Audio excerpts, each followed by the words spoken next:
Эми өкүнүштүү ошо президент болуп ошондой нерсени билбеген адам билбей жатып сүйлөп баа берип атканына өкүнүштүү. Өз миссиясын, максаттарын билиш керек да андай адам. Назарбаев башкаларды жөн эле айтпай эле коеюн. Мен спикер болуп 24 декабрда шайлангам. Медет Чеканович болсо 13 мартта өлгөн болчу. Ошон үчүн Медет Чеканович мени эч качан спикер кыла албайт эле. Оюнда да жок болчу андай. Менин да оюнда спикер болом деп эч качан жок болчу.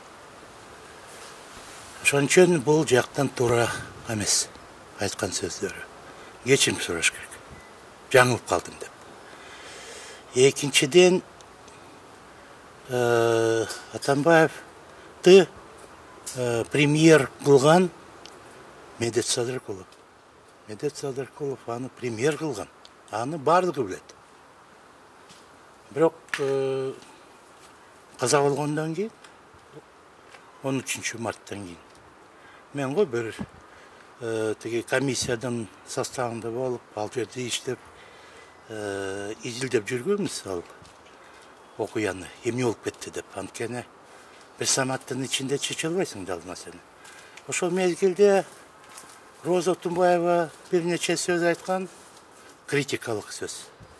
Бакиевдин режиминен колунан келген окуя деп.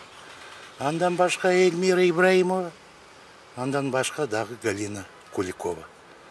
Алмаз алардын ичинде жок болчу. Каяка жоголуп кетти, каяка бекинип калды, ошондой сырлар бар турбайбы? Эч кимге белгисиз. Андан кийин ошондой позицияны алып башкаларды күнөөлөгөн туура эмес. Туура эмес.